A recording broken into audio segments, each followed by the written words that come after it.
Hey, grade 9, congratulations. You have completed The Giver and you've done a wonderful job. We had a really good discussions today for chapters 21 to 23. And actually, you've done a wonderful job, especially through all the transitioning from the classroom environment to this environment. So well done. And I'm just going to fix the hat up a bit there so it looks normal. Let's see. How's that? Does that work? Something like that? Okay. Anyways, so you had two questions. Question 28. What happens at the end of the novel? How is it similar to the giver's first transmission of memories to Jonas? So please make validation in references to the text. And number 29, Lowry, the author, Lois Lowry, leaves the reader with an open-ended conclusion. We talked about that at the end of our class today. What do you think is the fate of Jonas and Gabe? And a few of you shared some insights there. Have the community members changed as a result of Jonas's absence? If so, what way? Or in what way? And this could be you can double it up and this could be a written assignment for you for your projects, and then you just have to do your visual written. So, you might as well utilize some of the questions I have in this booklet to come up with your written project, and then you can just do your visual written.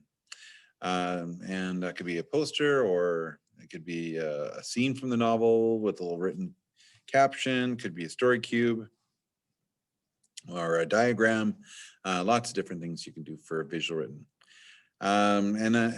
Or your major project, and then there's those three questions. And if you please watch the video that I posted about a week ago on how to do your projects.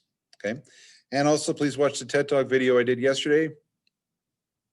How to use Zoom to record. Obviously, you can use your phone or iPad or computer and record your videos that way, and then save it to your desktop, and then email me that video or upload to Google Classroom, or send me a link to that video. So please find a way to figure that out and get that in. But your safer bet would be to present in Google Meet, just like this, okay, where we can see you, and we're not going to be sharing anything. It's just you talking, and you don't have to go to that extra trouble for your presentation. We just see you, okay, and talk about love or loyalty or conquering something or surviving something, okay, and 3 minutes minimum. That's it. That's all I'm asking. All right, so let's get to our final share. Here we go. And you can press pause at any time. Chapter 21, Jonas leaves the community, and he is taking Gabriel because he found out that Gabriel was going to be released the next day. Jonas wasn't going to let that happen. Jonas relied on the memories for strength, and he shared what he could with Gabriel. He didn't receive all the memories of strength and courage that was the plan, but because the news of Gabriel threw that out the window, so he had no choice but to take off that night. The journey was going to be the ultimate challenge he has ever faced, because this is his challenge, not a memory challenge like the war and death memory that he received. So this is his ultimate challenge because he's experiencing it as real. It's not a memory. This is the real thing. Okay. Chapter 22. Jonas and Gabriel continue the journey, but fatigue begins to set in, and obviously it's been like days.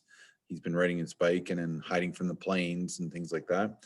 He knows he has to keep going for the sake of Gabriel, so he realizes that he has to put his life ahead of his, and so he's starting to become an individual and self-aware and things like that. And finally, chapter 23, It begins to snow, and Jonas shares memories of warmth to stay warm amidst the cold temperatures, which is ironic because he had lost a lot of his memories because he's getting further and further away from the community. He's also been transmitting it to Gabriel as well. So these memories are new memories that he's been able to draw from the bulk of memories he's had before.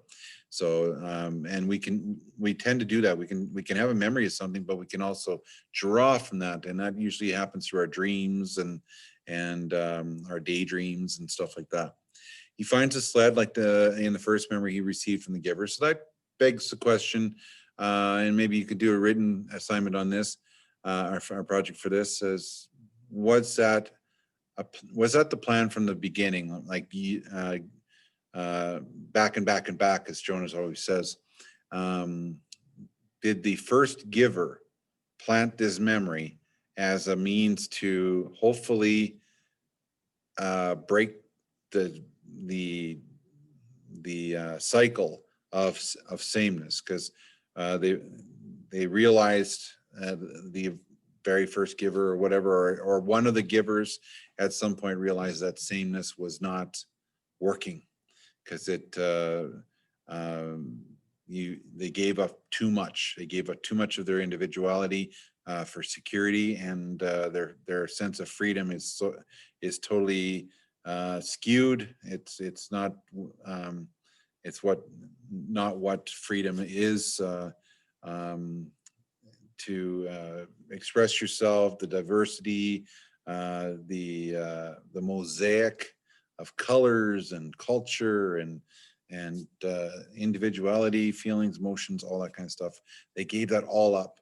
And one of the givers at some point probably decided the cycle has to end, but the only way that it could be done, if we can find somebody who can see beyond that, can go the extra step or the extra mile, that would be able to handle this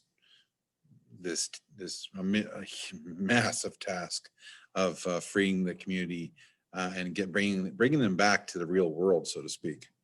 So that could be a discussion you can have. Maybe have that in your TED Talk. That'd be something. You can talk about the novel in your TED Talk. That'd be fine. He secures Gabriel and the rope and heads down the hill, and he reaches a destination that he didn't know what it really was until he saw the lights and the singing, the music. So he's gone from seeing beyond to hearing beyond, because he was hearing and now feeling beyond too, because he can feel that this is the right place, this is a safe place for him. But then the author decides to finish it off by saying, maybe it was a dream or an echo. So now that begs the question, was this really all happening? Was it a figment of Jonas's imagination? Was he dreaming this whole thing?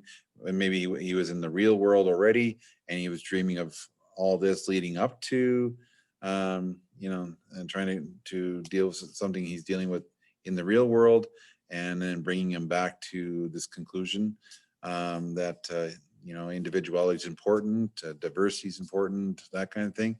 So again, that could be one of your written projects, or maybe a TED Talk discussion, that kind of thing. Okay, so that's the novel. Please return your novels to the school. You can drop it off at the main office, or you can bring it to the library. And if you are going to drop off your projects, please let me know ahead of time so I can meet you and pick that project up for you as you bring your novel in. Okay. And if you don't bring it in before Christmas, then it has to be when you return after Christmas. All right. So we'll see you Monday for TED Talks, and we'll finish up Strangest Mysteries and get the presentations done. And Thursday's the last day of classes. Okay. So take care. Be safe.